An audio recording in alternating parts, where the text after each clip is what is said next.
அனைவருக்கும் வணக்கம். நான் உங்கள் சரவணன்.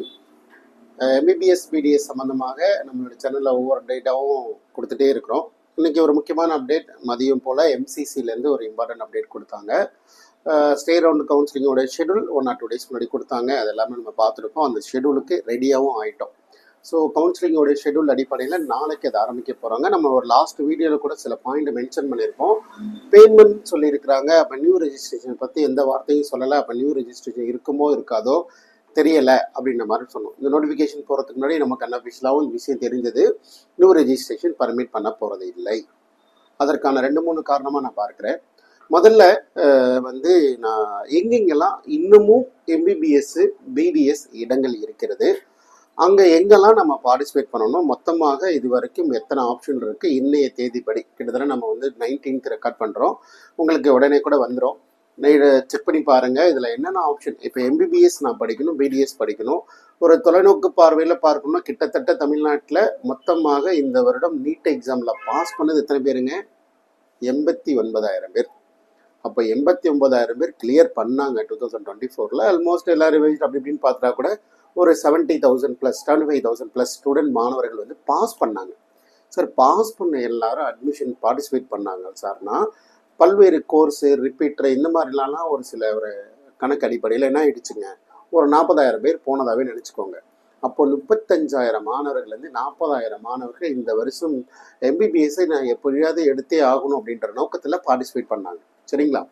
ஸோ அப்போ 40,000 பேர் பார்ட்டிசிபேட் பண்ணாங்க. அப்போ தமிழ்நாட்டில் இருக்கிற இடங்கள் மொத்தமாக கூட்டு கழிச்சு பார்த்தீங்கன்னாவே ஒரு 11,000. ஃபஸ்ட்டு கவர்மெண்ட், அதாவது தமிழ்நாட்டு மாணவர்களுக்கு மட்டுமே உரியதாக இருக்கிற சீட்னா கவர்மெண்ட் காலேஜில் இருக்கிற சீட்டும், செல்ஃப் ஃபினான்ஸில் இல்லை ஸ்டேட் ப்ரைவேட் யூனிவர்சிட்டியில் கவர்மெண்ட் கோட்டாவில் இருக்கிற சீட் மட்டும்தான் தமிழ்நாட்டு மாணவர்கள் குறித்தானது. மற்றபடி மேனேஜ்மெண்ட் கோட்டாவோ இல்லை டீம்டு யூனிவர்சிட்டியில் இருக்கட்டும், இட் இஸ் ஓப்பன் சீட். சில மாநிலங்களில் 85% அந்த ஸ்டேட் மாணவர்களுக்கு ப்ரியாரிட்டி கொடுத்தாலும் தமிழ்நாட்டில் 50% தான் ப்ரியாரிட்டி. ஸோ மற்றபடி யார் வேணால் வந்துக்கலான்ற மாதிரி தான் ப்ரியாரிட்டி. ஸோ அப்போது நமக்குரியதாக சீட்னா வெறும் 6,500 சீட்டு. ஒருவேளை மீதி இருக்கிற ஒரு 5,000 சீட்டில் ஒரு 3,000 - 4,000 மாணவர்கள் தமிழ்நாட்டு மாணவர்களே சேர்ந்திருப்பாங்கன்னு ஒரு கணக்கு எடுத்துக்கிட்டோன்னா ஒரு 10,000 மாணவர்கள் நம்ம ஃபேவரிசமாக எடுத்துக்கோ, இல்லை இங்கேருந்து சில மாணவர்கள் வேறு ஸ்டேட்டில் போய் எடுத்திருப்பாங்க. அந்த மாதிரி நாமளே கைட் பண்ணிருக்கோம். நம்ம மாணவர்கள் போய் படிக்கிறாங்க. அந்த மாதிரி ஒரு 10,000 மாணவர்கள் சீட்டு வாங்கிட்டாங்க அப்படின்ற மாதிரி ஒரு கணக்கு எடுத்துக்கலாம்னு வச்சுக்கோங்களேன். அப்போ மீதி 30,000 மாணவர்கள் தமிழ்நாட்டில் இன்னமும் இடம் கிடைக்காமலும் இந்த சீட்டை தேடிட்டே தான் இருக்கிறாங்க இல்லையா? இப்போ பல மாணவர்கள் ரிப்பீட்டர் போயிருக்கலாம், இல்லை பிடிஎஸ் போயிருந்திருக்கலாம். இந்த மாதிரி பல்வேறு காரணங்களே வழிமுறைகளை தேடி போக ஆரம்பிச்சிட்டாங்க. சார், இது எப்படி சார் இருக்கும்? வரப்போகிற காலகட்டங்கள்லாம் எப்படி இருக்கும்? கண்டிப்பாக அடுத்தடுத்து நம்ம ஒவ்வொரு விஷயமும் சொல்லிக் கொடுக்க தான் போகிறோம். பட் போட்டி களம், காம்படிஷன் லெவல், இந்த ஃபேஸிங் சுச்சுவேஷன் எல்லாம் ரொம்ப வளர்ச்சி அடையுது, மாறுகிறது. தொடர்ந்து அதை பற்றி நம்ம நிறைய டிஸ்கஸ் பண்ணுவோம். அதனால தான் நம்ம இந்த மாதிரியான காம்படிஷன் லெவல்லாம் பார்த்து நிறைய ஆப்ஷனை நீங்கள் அதிகப்படுத்திக்கணும் அப்படின்ற மாதிரிலாம் நிறைய விஷயங்கள் சொல்லிகிட்டே இருக்கிறோம். சரிங்களா? Sir, right. எனிவே இன்னைக்கு எம்சிசியில் கொடுத்துருக்க அப்டேட் அடிப்படையில் ஸ்பெஷல் ஸ்டே ரவுண்டு கவுன்சிலிங்கோட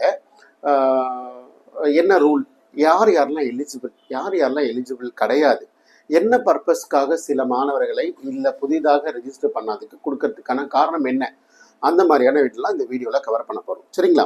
முதல்ல ஃபஸ்ட்டு இப்போ எம்பிபிஎஸ் பிடிஎஸ் எங்கெல்லாம் இருக்குங்க சார், எங்கெல்லாம் ஜாயின் பண்ண முடியும், எங்கெல்லாம் வாய்ப்பு இருக்குது அப்படின்ற மாதிரி ஃபஸ்ட்டு ஒரு 5 ஆப்ஷன் சொல்கிறேன். ஆப்ஷன் நம்பர் 1, இந்தியா முழுவதும் இருக்கிற ஆல் இண்டியா கோட்டா அரசு மருத்துவ ஒதுக்கீட்டில் இருக்கிற 15% சீட்டை வாங்க முடியும்.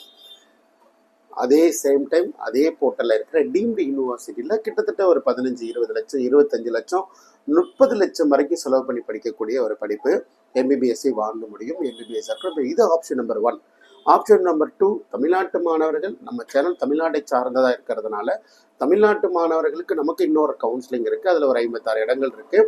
பிடிஎஸ்ல ஒரு 20+ இடங்கள் இருக்குது. அதற்கான முயற்சிகள். இது 2வது ஆப்ஷன். 3வது ஆப்ஷன் பார்த்தோம்னா நம்ம நெய்பர் ஸ்டேட்டான தெலுங்கானா, சரிங்களா? அப்புறம் உத்தரப்பிரதேஷ் அடுத்த ஆப்ஷன். அதுக்கு அடுத்த ஆப்ஷன் பீகார், அதுக்கு அடுத்த ஆப்ஷன் வெஸ்ட் பெங்கால், அதுக்கப்புறம் திரிபுரா. இது எல்லாமே நான் வெளிநாடுகள் போயிட்டு படிப்பதற்கான வாய்ப்புகளை எதுவும் ஏற்படுத்தவில்லை அப்படின்ற பக்கத்தில் இந்த ஒரு 4 ஆப்ஷனையும் நம்ம எம்பிபிஎஸ்ஸோ பிடிஎஸ்ஸோ அந்த பர்டிகுலர் ஸ்டேட்டில் நம்ம அப்ளை பண்ணி வாங்கி கொடுத்து அந்த மாணவர்களை வழிநடத்தி கொண்டு தான் இருக்கிறோம்.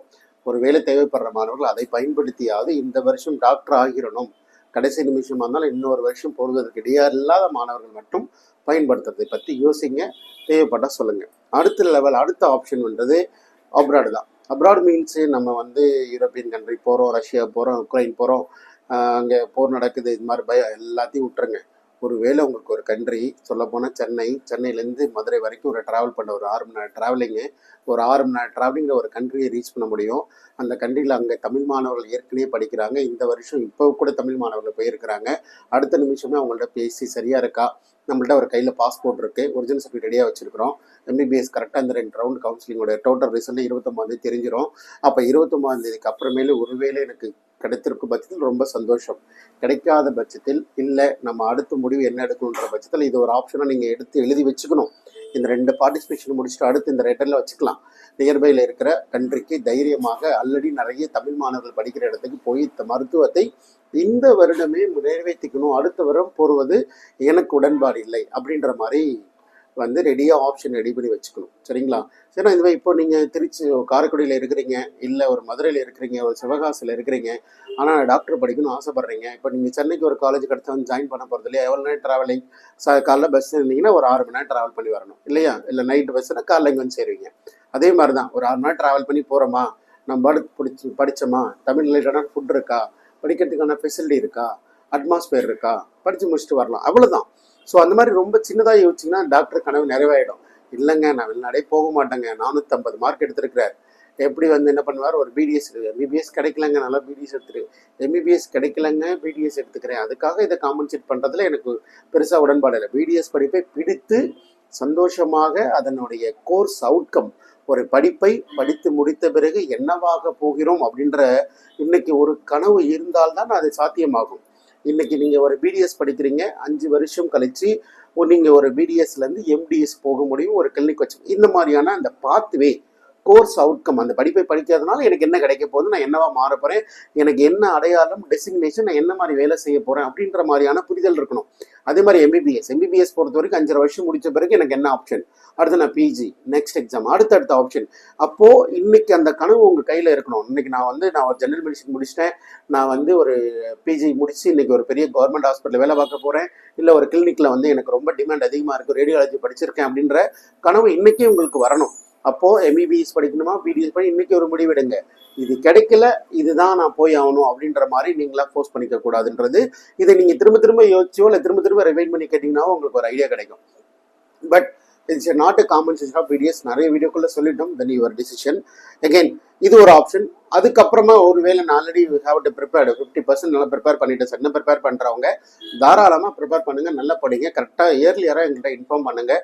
மேபி என்னென்ன ஆப்ஷன்களை கிட்டத்தட்ட 16 விதமான வழிமுறைகளும் ஆப்ஷனை உருவாக்கி எம்பிபிஎஸ் படிப்பை உருவாக்கி கொடுக்கறதுல இந்தியா முழுவதும் அனைத்து மாநிலங்களையும் பார்த்து நம்ம வாங்கி கொடுத்துட்டு இருக்கிறோம்.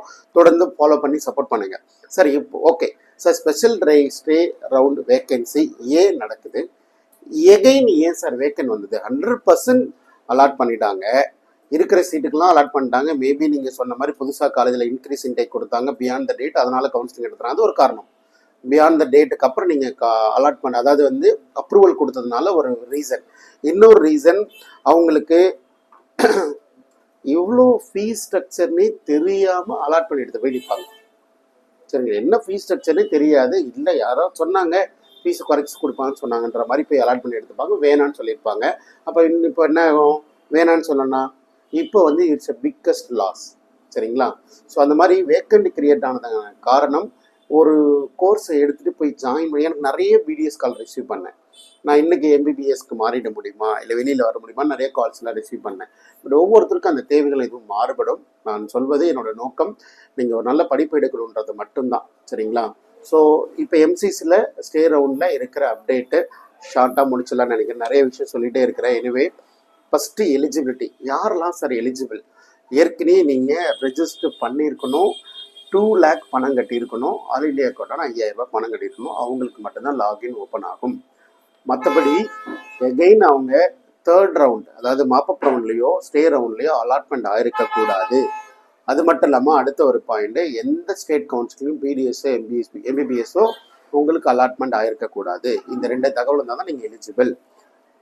ஃப்ரெஷ் ரெஜிஸ்ட்ரேஷன் அலௌடு இல்லை.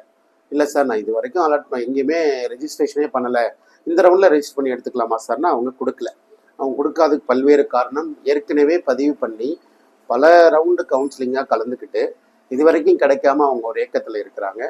ஒரு கர்டசி அடிப்படையில் கூட புது மாணவர்கள் வரும்போது அவங்க ஹையர் மார்க் இருக்கிறாங்க, அவங்க ஆட்டோமேட்டிக்காக அவங்களுடைய இதை எடுத்துப்பாங்க, அதனால ஸ்டே ரவுண்டில் வேண்டாம் அப்படின்ற மாதிரி காம்பரேட் அத்தாரிட்டி அவங்க டிசிஷன் எடுத்திருக்கிறாங்க. சரிங்களா? ரைட்.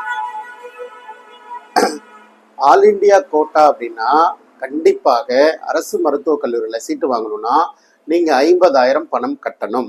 ஆன்லைனில் 50,000 பணம் கட்டணும். அதே போல் டீம்டு யூனிவர்சிட்டியில் இருக்கிற சீட்டை நீங்கள் எடுத்துக்கணும்னு ஆசைப்பட்றீங்கன்னா ஏற்கனவே 2 லட்சம் பணம் கட்டியிருப்பீங்க, இப்போ 3 லட்சம் பணம் கட்டணும். கட்டினா தான் அவங்களால எடுத்துக்க முடியும். ஒருவேளை நீங்கள் ஒரு அலாட்மெண்ட் வாங்கிட்டீங்க, ஒரு 25-30 லட்சம் கட்டுற மாதிரி வாங்கிட்டீங்க, பட் லேட்டர் ஸ்டேஜில் நான் அங்கேருந்து பணம் வரணும், இங்கேருந்து பணம் வரணும், எனக்கு பணம் கிடைக்கல, நான் போக மாட்டேன் அப்படின்னு சொன்னீங்கன்னா உங்களுக்கு ஏற்கனவே கட்டின 2 லட்சம், இப்போ புதுசாக கட்டுற 3 லட்சம், மொத்தம் 5 லட்சம் ரூபாய் கவர்மெண்ட் ஆஃப் இந்தியா எடுத்துப்பாங்க. சரிங்களா? அது இல்லாமல் 1 இயர் டிபார், 1 இயர் டிபார், திரும்பலாம் இன்னொரு ரவுண்ட் கவுன்சிலிங் கிடையவே கிடையாது. இல்லைங்க சீட்டை வேஸ்ட் ஆகும், கவர்மெண்ட்டுக்கு தான் 5 லட்ச ரூபா ப்ராஃபிட் வந்துருச்சு, காலேஜுக்கு தானே இன்கம் லாஸு, காலேஜுக்கு தான் லாஸு. சரிங்களா? கவர்மெண்ட்டுக்கு தான் இன்கம் வந்துருச்சு, அதனால் அவங்கள பொறுத்த வரைக்கும் 5 லட்ச ரூபா அவங்களுக்கு ப்ராஃபிட்டு. அதனால் அவங்க வந்து அந்த சீட்டு வேஸ்ட் ஆக போகிறத பொறுத்த வரைக்கும் பல சீட்டு போன வருஷமே சீட்டு வேக்கன்லாம் இருக்குது, திரும்பலாம் நடத்தலை. அதனால் இன்னொரு ரவுண்டு வரும்ன்றதை எதிர்பார்க்கறதுல எனக்கு ஒன்றும் பெருசாக உடன்பாடு இல்லை. அப்போது ஒருவேளை உங்களால் கட்ட முடியும், கட்ட முடியாது, சாய்ஸ் ஃபில்லிங்கில் கட்ட முடியுமா முடியாதுன்றது புரிதல் இல்லாமல் நீங்கள் செலக்ட் பண்ணிவிட்டு திரும்ப போகாமல் நிற்கிறது அவசியம் இல்லை. ஏன்னா 1 இயர் வந்து திரும்ப நீங்கள் நீட் எக்ஸாம் எழுத முடியாதுன்னு கிளியராக ஒவ்வொரு ப்ராசஸ்லையும் சொல்கிறாங்க. அதே போல் கண்டிப்பாக உங்களுக்கு அலாட் ஆனால் கண்டிப்பாக நீங்கள் ஜாயின் பண்ணி தான் ஆகணும். இன்னொரு முக்கியமான விஷயம், ஆல் இண்டியா கோட்டாவில் பார்ட்டிசிபேட் பண்ணுறீங்க, டீம் டூ பார்ட்டிசிபேட் பண்ணுறீங்க. இப்போ வந்து ஒரு கிட்டத்தட்ட வந்து ஒரு 490 இல்லை 530 540 இந்த மாதிரி ரேஞ்சில் இருக்கீங்க, ஆல் இண்டியா கோட்டா பார்ட்டிசிபேட் பண்ணுறீங்க. இல்லை நம்ம டீம் டூ பார்ட்டிசிபேட் பண்ணலான்னு ஒரு கர்டசியில் பார்ட்டிசிபேட் பண்ணுறீங்க. அப்போது உங்களுக்கு ஒரு சீட் அலாட்மெண்ட் ஆகுது, அதோட ஃபீஸ் கிட்டத்தட்ட ஒரு 18 லட்சம் 25 லட்சம் அந்த மாதிரி போகுது. ஒருவேளை உங்களுக்கு ஸ்டேட் கவுன்சிலிங்கில் நானே கம்மியான ஃபீஸில் வாங்கி தர ஐடியா பண்ணியிருக்கிறேன் அப்படின்னா, நீங்கள் அலாட் ஆயிடுச்சு அப்படின்னாவே ஸ்டேட் கவர்மெண்ட்டில் உங்களுக்கு சீட்டை ப்ராசஸிங் பண்ண மாட்டாங்க, நீங்கள் எலிஜிபிள் கிடையாது. சரிங்களா? அதை மறந்துடாதீங்க. எலிஜிபிள் இல்லாதவங்க யார் யாரெல்லாம் இந்த எம்சிசியோட ஸ்டே ரவுண்டில் பார்ட்டிசிபேட் பண்ண முடியாது அப்படின்னா, ஏர்லியராக இதுக்கு முன்னாடி ரெஜிஸ்டரே பண்ணாமல் இருந்தவங்க, இது வரைக்கும் பேமெண்ட் கட்டாமல் இருந்தவங்க எலிஜிபிள் கிடையாது. சரிங்களா? அதே போல் ஏதாவது இந்தியா முழுவதும் 2024க்கான MBBS BDS admission any state, எந்த மூலையில் நீங்கள் ஏதாவது ஒரு ஸ்டேட்டில் ஒரு பிடிஎஸ் சீட் வாங்கியிருந்தாலும் எம்பிபிஎஸ் சீட் வாங்கியிருந்தாலும் அதோட மீனிங் அர்த்தம் என்ன தெரியுங்களா? You are the joint status. உங்களோட கரண்ட் ஸ்டேட்டஸ் என்னங்க? Joint status. ஜாயிண்ட் ஸ்டேட்டஸில் இருக்கிற எந்த ஒரு கேண்டிடேட்டுமே you not be allowed for taking admission for participation. Even though participate பண்ணிட்டாலும் அவங்க சென்ட்ரல் பூல் அப்படின்ற ஒன்று இருக்குது, அதாவது ஒரு நீட் ரோல் நம்பர், எந்த காலேஜில் எங்கே ஜாயின் பண்ணியிருக்கார் அப்படின்ற டீட்டெயில் அவங்களுக்கு வந்துடும். அவங்க அதை வச்சுட்டு அவங்க சீட் ப்ராசஸிங்கே பண்ண மாட்டாங்க. மேபி உங்களுக்கு எனேபிள் ஆகாமலும் போகிறதுக்கான வாய்ப்புகள் இருக்குது. இந்த இன்டர் கனெக்டிவிட்டி வெஹிக்கல் நிறைய ஸ்பேஸ் டைம் இருந்தாலும் அவங்களால அதை ப்ரிப்பேர் பண்ணிட்டாங்க. ஸோ அதனால் அவங்களுக்கு ஓப்பன் ஆகாது. சரிங்களா? So special stay round all India quota deemed university இதோடைய ரூல் தான் இந்த வாரியில் கவர் பண்ண நினச்சோம். பட் நிறைய பேசியிருந்தாலும் கூட பயனுள்ள தகவல்களை எடுத்துக்கோங்கன்னு தான் நான் சொல்லுவேன். ஏதாவது ஒரு இன்ஃபர்மேஷன் தேவைப்படுது எல்லாத்துக்குமே 23 2 டேஸில் டீம்டு யூனிவர்சிட்டி ரிசல்ட் தெரிஞ்சிடும். அதுக்கப்புறம் பல்வேறு மாநிலங்களில் இருக்கிற ஆப்ஷன், உத்தரப்பிரதேசில் 13 லட்சம் 14 லட்சத்தில் அட்மிஷன் போடுறோம், பீகார் 12 லட்சம் 13 லட்சம் தான், அதே மாதிரி வந்து west Bengal 12 13, Tripura almost 18 to 19, அது மாதிரி எம்பிபிஎஸ் சீட் இடங்கள் இருக்குது. ஆனால் எல்லாத்தையுமே நீங்கள் 25ஆம் தேதி ரெஜிஸ்ட்ரேஷன் ஸ்டார்ட் பண்ணணும், எல்லாமே ஒரே டைமில் போகணும். இல்லைங்க நான் தமிழ்நாட்டில் ரிசல்ட்டை பார்த்துட்டு அதுக்கப்புறம் உத்தரப்பிரதேஷ் வரங்கன்றலாம் இங்கே ஸ்பேஸ் இல்லை. ஈவன் தோ இப்போ எம்சிசி சொல்கிற ரூலையும் எம்சிசி சொல்கிற ப்ரோட்டோக்காலையும் இங்கே இருக்கிற எல்லா மாநிலங்களும் ஃபாலோ பண்ணுறது நம்ம ரெகுலராகவே பார்த்துட்ருக்கோம். எம்சிசி என்ன சொல்கிறாங்க பார்க்குறோம். இப்போ எம்சிசி ஒரு ரூல் எடுத்துருக்காங்க. என்ன எடுத்துருக்குறாங்க? நான் நியூவாக ரெஜிஸ்ட்ரேஷன் யாரையும் பண்ண அலோவ் பண்ண மாட்டேன், ஏற்கனவே வந்து பார்ட்டிசிபேட் பண்ணி சீட் இது வரைக்கும் அலாட் ஆகாத பணம் கட்டின மாணவர்கள் மட்டும் பார்ட்டிசிபேட் பண்ணுறேன் அப்படின்ற மாதிரி சொல்கிறாங்க. அதே மாதிரி மற்ற மாநிலங்களும் முடிவு எடுத்துட்டாங்கன்னா நியூவாக ரெஜிஸ்டர் பண்ணுறதுக்கு மற்ற மாநிலங்களிலும் நமக்கு வாய்ப்பு இல்லாமல் போகிறதுக்கான சுச்சுவேஷன்லாம் இருக்குது. ஸோ கண்டிப்பாக ரெஜிஸ்டர்டு கேண்டிடேட்டு வந்து தமிழ்நாட்டில் என்ன ரூல் எடுக்க போகிறாங்க அதற்கான முயற்சிகள் எல்லாமே ஈடுபட்டு தான் இருக்கிறோம். ஸோ அதற்கான இன்ஃபர்மேஷன்லாம் போயிட்டு தான் இருக்குது. நம்ம அப்பப்போ ஒவ்வொரு வீடியோவில் இந்த மாதிரி இன்ஃபர்மேஷன் அப்டேட் பண்ண தான் போகிறோம். நம்ம அடுத்த வீடியோவில் பார்க்கலாம்.